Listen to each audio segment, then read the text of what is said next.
আপনারা সব এত জাগ্রত, মসজিদের মাল চুরি হয়ে যাচ্ছে। গ্রামের মসজিদের মাল যেগুলো চুরি হলো সব গ্রামে তো রয়ে গেল নাকি? আমাদের মসজিদের মাল চুরি হয়ে গিয়েছে, কেউ যদি পান অনুগ্রহ করে এনে দেবেন। মালগুলো কি বলবো, মসজিদের কিছু মুসল্লি হারিয়ে গেছে বা চুরি হয়ে গেছে, যদি দেখতে পান অনুরোধ করে আপনারা এনে দেবেন আমাদের কাছে, ঠিক আছে? যে সমস্ত মুসল্লি ভাইরা হারিয়ে গিয়েছেন ঈদের পর থেকে, কেউ যদি খুঁজে পান গ্রামের আনাচে কানাচে ধরে নিয়ে মসজিদে নিয়ে আসবেন। এর পুরস্কার আমি দিতে পারবো না, আল্লাহর পক্ষ থেকে আপনার আমলনামায় লেখা হবে ইনশাআল্লাহ।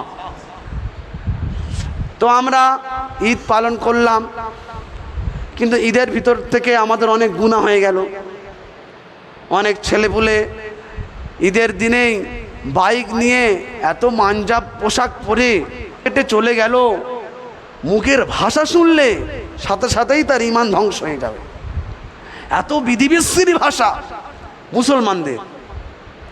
আমি যখন 8 রয়েছি, তো একটা গাড়ির ওপর থেকে ছেলেরা হলুই দিয়ে আসছে, এত বিচ্ছিরি ভাষা যেটা আমি বোঝাবার জন্য বলবো সেটাও পারবো না। এত বিচ্ছিরি ভাষা, ই করব তাই করব, ই করব তাই করব, এই ভাষাটা এত নোংরাভাবে বলছে যে লজ্জায় আমাদের মাথায় টুপি আর দাড়ি রয়েছে, লজ্জায় মাথা হ্যাট হয়ে যাচ্ছে যে মুসলমানের ছেলে গাড়ির ওপরে দাঁড়িয়ে নাচতে নাচতে এই ভাষাগুলো বলছে। বুঝতে পেরেছেন? মেয়েদেরকে দেখে যে মুসলমান কি ভাবছে যে এদের ঈদ তাহলে এরকমই হয়। এত নোংরা ভাষা, এত নিম্ন স্তরের ভাষা, যেটা বোঝাতে গেলে মানুষকে একটু বলতে হয়, তো সেটাও পারা যাবে না। এর নাম ঈদ। বলে ঈদের মাঠে ফাঁস কাতারে, ঈদের নামাজ পড়েই ফাঁস কাতারে বেলা হচ্ছে, সেকেন্দার। এখানেও ফাঁস কাতার, ওখানেও ফাঁস কাতার। তা ফেরেশতারা মনে মনে করছে কোথায় সবগুলো রাখি রে। সেকেন্দার মানে বুঝতে পেরেছেন তো? যারা মুরব্বী তারা বুঝতে পারেনি, যুবকরা বুঝতে পেরেছে। একটা সেকেন্দার রিলিজ হয়েছে, বুঝতে পেরেছেন? এখানেও ফাঁস কাতার, ওখানে ফাঁস কাতার। বলে ঈদ হচ্ছে, ঈদ।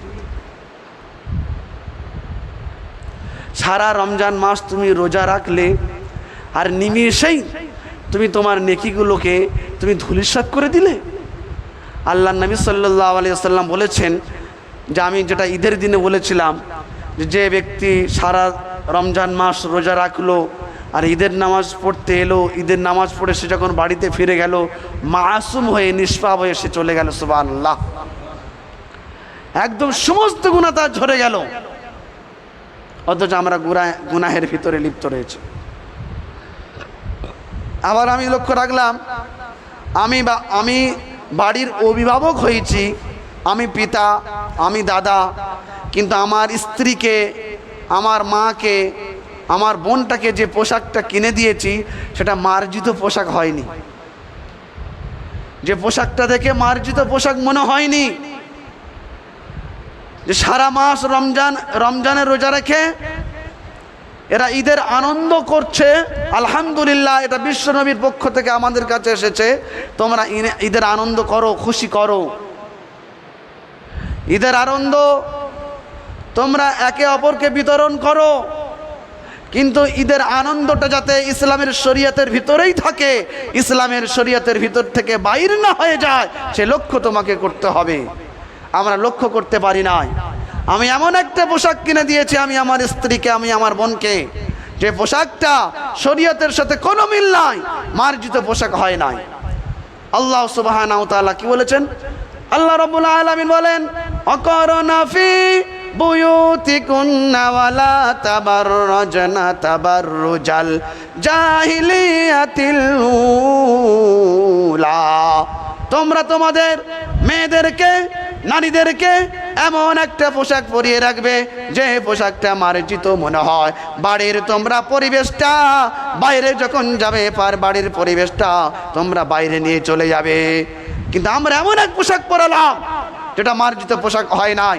হাতা কাটা, বগল কাটা, নাভির নিচে পাতলা কাপড় পরা অবস্থায় টাটা সুমার মতন বডি দেখিয়ে লেলায়িত ভঙ্গি দিয়ে পরপুরুষের মনকে আকৃষ্ট করার জন্য এমন পোশাক পরে আমরা ঈদের দিনে রাস্তাঘাটে ছেড়ে দিলাম। আল্লাহ পাক বলছেন ওই সমস্ত পুরুষগুলো, ওদের সম্পর্কে বিশ্বনবী সার্টিফিকেট দিলেন, ভাই হও আর দাদা হও, বাপ হও, যে হও যাই হও, তোমরা সবগুলো পুরুষ হয়ে গেলে দায়ুস। আর দায়ুস সম্পর্কে বিশ্বনবী বলেছেন জান্নাত তো দূরের কথা, জান্নাতের খুশবু পর্যন্ত তোমরা পাবে না। জোরে বলো সুবহানাল্লাহ। জান্নাতের খুশবু না, সুবহানাল্লাহ। জান্নাতের খুশবু পর্যন্ত পাবে না। ইন্না লিল্লাহি ওয়া ইন্না ইলাইহি রাজিউন। চিন্তা করেছেন? তাহলে আমার বয়স 40 হলো, 50 হলো, 60 হলো, 70 হলো, ঈদটাকে কেমন ভাবে কাটাতে হবে না এখন শিখলাম না? যে ঈদটাকে কিভাবে পালন করতে হয়। কি বলছেন, ঠিক বলছেন না ভুল বলছি বলেন? আর ছেলেরা চুল কেটেছে, সর্বনাশ। বলে তোর চুলের নাম কি? বলে দিল চাহতা হ্যায়। কোথায় কাটলি? বলে আমাদের ভগা কাটতে পারেনি। কি মোহনপুর না কি বলে, কি বলে রে মোহনপুর? বলে হেভি কাটে। বলে কি? বলে চতুর্দিকে চাঁচা, মধ্যে কানটা খাড়া, নাকি এখান থেকে একটা দাগ, সেখান থেকে একটা দাগ। আর হাতে দিয়েছে কি বলে হাতে কি? ট্যাটু নয়, ট্যাটু তো ওটা আছে, ভ্যাসলেট, বালা, যাচ্ছে যেন ইংরেজের শালা। আবার আপনার স্যুটটা পরেছে দুই হাঁটুতে দুটো ছেঁড়া। বলে আবার বলছে মুসলমানের ছানা। বলে ঈদ পালন হচ্ছে, ঈদ। ওর মুখের দিকে তাকানো যাচ্ছে না যে মুসলমানের ছানা না কাওরার ছানা। আচ্ছা, এর নাম কি হলো? স্যুট। আমার পয়সায় আমি স্যুট কিনবো, যে স্যুটটা দুটো হাঁটুতে দুটো ছাড়া থাকবে। আগের যুগে বলতো মাল পাগলা। ছোটবেলায় এমন স্যুট বলতে, বলে পাগলা যাচ্ছে, পাগলা। বুঝতে পারেন না? যে সমস্ত এলাকায় দেখবেন ঘোড়ার ছুট খেলানো হয়, ঘোড়ার দৌড় প্রতিযোগিতা হয়, আমাদের ওদিকে খুব হয়। বিভিন্ন গ্রামে ঘোড়ার দৌড় প্রতিযোগিতা এই সময় হচ্ছে। বড় বড় ঘোড়ার দৌড় প্রতিযোগিতা খুব হয়। আর আমাদেরও কিছু কিছু এলাকা রয়েছে, কয়েকটি থানায়, মানে অনেক মানুষের ওরা ঘোড়া পোষে পুরো বছর ধরে। শুধু এই সিজনে, এই যে সিজনটি চলছে, এই সিজনে ঘোড়ার দৌড় প্রতিযোগিতা হয়। তো ওরা ঘোড়ার দৌড় প্রতিযোগিতা করার আগে ঘোড়ার যে মাথার উপরে ঝুনঝুরি থাকে, চুল থাকে, এই চুলের কাটিং তৈরি করে, কেটে গাধার কাটিং তৈরি করে চিহ্নিত করার জন্য, যেটা অমুক জনার ঘোড়া, বিভিন্ন ডিজাইন করে। তাহলে কিছু মানুষ চুল কেটে গাধার ডিজাইন করে, আবার কিছু মুসলমান গাধার ডিজাইনটাকে, নিজের চুলটাকে কেটে, এরা গাধা নয়, এরা মানুষ, এরা গাধার মতন সাজতে থাকে। বলুন, গাধার চুল কেটে ডিজাইন করা হয়, এদিক থেকে কাটিং করে, ওদিক থেকে কাটিং করে। আর যুবক ছেলেরা এরা বলছে আমরা এদিক থেকে কাটিং মারবো, ওদিক থেকে কাটিং মারবো। তাহলে গাধা আর এর ভিতরে কোনো পার্থক্য হলো ভাই? বলেন, কোনো পার্থক্য হলো? তাহলে এটা কেমন কাটিং? মা একটু কি বিবে লাগে না? আচ্ছা, যে ছেলেটি মনে করছে আমি এদিকে চুল কাটলে এদিকে একটু চেরা, ওদিক থেকে একটু চেরা, ভুরু থেকে আবার দাগ মারছে, ভুরু দাগ দিচ্ছে, এ মনে করছে আমার হেভি লাগছে, মনে করছে কি হচ্ছে না, হেভি লাগছে। কিন্তু আপনারা বুকে হাত দিয়ে বলুন, যে দেখে সে গাল দেয়। কি বলছেন? যে দেখে সে মনে গাল দেয়, ইচ্ছা চড়ে যাচ্ছে, দেখ ভদ্র সমাজের ব্যক্তিগুলো গালাগালি করে কি করে না? জবানে না করলেও অন্তর থেকে ঘৃণা করে কি করে না? দেখ এ চুল কাটার ছিঁড়ি দেখেছিস, ছি ছি ছি ছি ছি, এ মানুষ না অন্য কিছু, ঠিক না? আচ্ছা, ও মনে করছে যে আমার চুলটা কেটেছি, মেয়েরা হয়তো হেভি বলবে, যেটা একটা মেন পয়েন্ট ছেলেদের, যে আমি চুলটা কেটেছি, মেয়েরা হয়তো হেভি মনে করছে, চুলটা আমার হেভি, চশমাটা রাতের বেলায় কালো চশমা, এটা কোনো সিস্টেম হলো? রাতের বেলায় যাচ্ছে গাড়ি ধরে, সানগ্লাস পড়েছে কালো, এ কত নম্বর পাগলা রে? রাত্রেবেলায় কালো সানগ্লাস, ব্ল্যাক, সব বুনাশ করেছে। ও মনে মনে করছে হেভি। আল্লাহর কসম করে বলছি, কুকুর পর্যন্ত তার দিকে তাকায় না, মেয়েরা তো দূরের কথা। কি বলছেন? মেয়েরা তো দূরের কথা, কুকুর পর্যন্ত তাকায় না। কারণ কুকুরও জানে রাত্রেবেলায় কালো চশমা চলে না। এই জন্য সোনার ভাইরা, প্রিয় নবী সাল্লাল্লাহু আলাইহি ওয়াসাল্লাম যেমন আমাদের শরিয়া দিয়েছেন, রমজান নিয়ে এসেছেন, পুরস্কার হিসাবে ঈদ দিয়েছেন। ঈদের খুশিটাকে যেমন আমাদের নিজেদের ভিতরে বিতরণ করতে বলেছেন, ওভাবেই বিতরণ করার ভিতরেই আমাদের খুশি রয়েছে।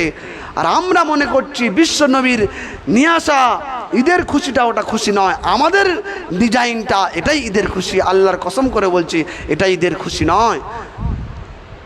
জানেন, অনেক সময় আমাদের বালা মুসিবত আসে যেগুলো মানুষের বদদোয়ার কারণে, জানেন তো। তা আমি এমন একটা মার্জিত পোশাক পরতে পারলাম না, এমন একটা ঈদের আনন্দ করতে পারলাম না, সকলে আমার বদদোয়া দিল। যে যে গাঁজা খায় তার আবার দোয়া বদদোয়া কিসের? যে ভালো লোক, নামাজি, পরেজার, মুত্তাকি, তার অন্তর থেকে তো দোয়া বার হলো না।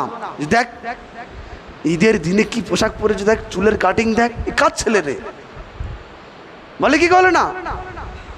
এই জন্য সোনার ভাইয়েরা, যা হয়েছে হয়েছে, আগামীতে আমরা এমন আচরণ করব না বলি ইনশাআল্লাহ। আমাকে দেখে যাতে একজন মুসলমান ভাবে, আমাকে দেখে যেন মনে হয় সত্যি একজন মুসলমান, একজন ইমানদার। ইতিহাস ঘেঁটে দেখবেন, আজ থেকে 100 বছর আগে কোনো মুসলমান যদি কোনো জায়গায় সফর করতে করতে, আগে তো এত গাড়ি ঘোড়ার ভালো ব্যবস্থা ছিল না, সফর করতে করতে আটকে যেত, বুঝতে পেরেছেন? এত ভালো লোকেশন ছিল না, মানুষকে জিজ্ঞাসা করে যেতে হতো। তা মানুষ অনেক রাস্তাঘাটে ফেঁসে যেত, গ্রামে বিভিন্ন পাড়াতে আশ্রয় নিত।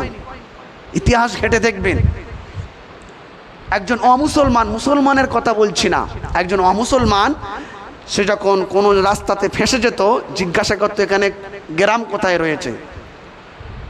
তো আশেপাশে সে গ্রাম পেয়ে যেত, রাত্রে তাকে আশ্রয় নিতে হবে গ্রামের ভিতরে ঢুকে। তো সে যখন গ্রামে ঢুকে পড়তো, তো জিজ্ঞাসা করতো এই যে গ্রামে ঢুকেছে, এই পাড়াটি মুসলমানদের পাড়া না মুসলমানদের পাড়া। সে যখন জানতো এটা মুসলমানদের পাড়া, সে তখন বুকে হাত দিয়ে বলতো আমি শান্তি পেলাম, অর্থাৎ আজ রাতটা আমার শান্তি হয়ে গেল। মুসলমানদের পাড়ায় যখন আমি ঢুকেছি, আমি সংরক্ষিত হয়ে গেলাম, আর আমার কোনো বিপদ আপদ নাই। ঠিক কিনা? আচ্ছা, এই আদর্শটা আজ কোনো মুসলমান দেখাতে পারে? যদি বলে এটা মুসলমান পাড়া, বলে চল আগে পালা, আগে পালা। কেন বলুন? তাহলে 100 বছর আগে আমাদের পূর্বপুরুষেরা, আমাদের মুরব্বীগণেরা এমনকি আদর্শ, এমনকি চরিত্র, এমনকি নীতি বিশ্ববাসীর কাছে সেটা দিয়েছিলেন।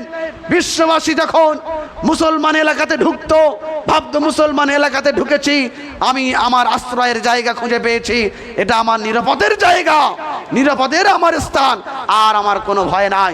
এই বাক্যটা আজ কেন অমুসলমান ব্যক্তি বলতে পারে না? কারণ আমরা সে চরিত্র, সে আদর্শ, সে নীতি আজ সমাজের কাছে বিতরণ করতে পারিনি।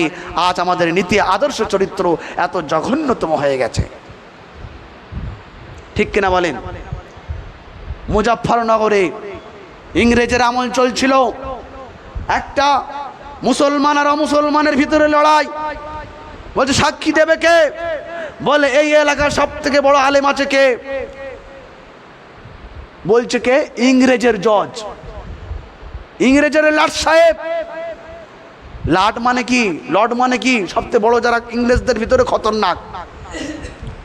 ইংরেজের জজ বলছে তোমার এলাকার যিনি বড় আলেম তাকে নিয়ে আসো,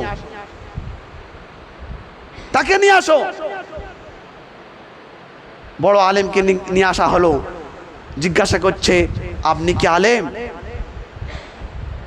তা হযরত বলছে না আমি আলেম, লোকে আমাকে আলেম বলে, আমি নিজেকে আলেম বলি না। লোকে আমাকে কি বলে? আলেম বলে, আমি নিজেকে বলি না। বলে আপনি বলুন, আপনি যেটা বলবেন আপনার কথা অনুযায়ী ফায়সালা হয়ে যাবে। আজ যদি পশ্চিমবাংলার যত আলেম আছে সবাইকে যদি এক জায়গায় করা হয়, পশ্চিমবাংলার হাইকোর্টের জজ বলবে যে তোমরা যাবো মেনে নেবো? বলবে? ইংরেজের একজন জজ সে বলল, তোমাদের যে বড় আলেম আছে তাকে নিয়ে আসো, তিনি যা বলবেন আমরা তার উপরে ফায়সালা দিয়ে দেবো। কারণ আলেমটা ভালো হয়েছিল তার জাতির জন্য, তার কওমের জন্য। কার জন্য? আলেম যে ভালো, তার জাতি ফুটিয়ে তুলেছিল, তার কওম ফুটিয়ে তুলেছিল, তাই তারা আলেমের কদর করেছিল। আজ জাতি ফুটিয়ে তুলতে পারছে না, আলেমদের কদর মাটির সাথে মিশে যাচ্ছে, আর আলেমদের কথা কোনো গুরুত্ব হচ্ছে না। হচ্ছে একটা, এখন যদি ইমাম সাহেব বলে ওই সবার বাড়ি খবর আও, তো বলুন ইমামতি করতে পারবে? বলুন, বুকে হাত দিয়ে বলুন। আর ইমামতি যদি সে করে বলে মালকে আগে তাড়া, কার? আমরা যার বাড়ি বলবো তার বাড়ি খেতে হবে। ইমাম যা বলবে মানে সে গাঁজাখোর হলেও খেতে হবে, মালখোর হলেও খেতে হবে, সে জেনাখোর হলেও খেতে হবে, আমাদের পাড়ার 1 নম্বর সুদখোর হলেও খেতে হবে। হুজুর কেন অত দেখবে? কে সুদখোর, কে জেনাখোর, কে ব্যভিচারখোর, কে চিটিংবাজি, কে ফেরেববাজি, কে গাঁজাখোর, কে মালখোর, হুজুর কেন দেখবে? বলুন, ঠিক বলছি না ভুল বলছি? বলুন। আরে বলে না। এরকম যদি কেন কোনো হুজুর বলে ইমামতি তার থাকবে না যাবে? বলুন, থাকবে না। এই জন্য আমাদের দোয়া কবুল হয় না। বুঝতে পারছো না দোয়া কবুল কেন হচ্ছে না? এই জন্য আমি বললাম যে তখনকার মানুষরা আদর্শ দিয়ে ফুটিয়ে তুলেছিল, তাই আলেমদের কদর ছিল। আর এখনকার মানুষরা আদর্শ নিম্ন স্তরে করে দিয়েছে, ধ্বংস করে দিয়েছে, তাই আলেমদের কদর ফুটতে পারলো না। বুঝতে পেরেছেন? আবার এটা যেন কেউ নিজের ইগোর ভিতরে নিয়ে নেবেন না। আমি একবারে বলিনি, আমি কিন্তু বলিনি। বুঝতে পেরেছেন? যে কে জেনাখোর, কে ব্যভিচার, কে মালখোর, কে হচ্ছে সুদখোর, কে অমুকখোর, আমি খাবো না, আমি এটা বলেছি? একবারও বলেছি আমি? বলতে ভালোই হলো, হুজুর তার মানে সব খাবে নাকি? এই জন্য সোনার ভাইরা, আমি যেটা বোঝাতে চাচ্ছি, যারা বোঝার মানুষ বুঝে নিয়েছেন। বুঝলে বুঝপাতা, না বুঝলে তেজপাতা, এর বেশি বলে বোঝা যাচ্ছে না। কারণ 2 সাইড থেকে আপনারা ওলামাদের গলা টিপে ধরে রেখেছেন, বলতে দিচ্ছেন না।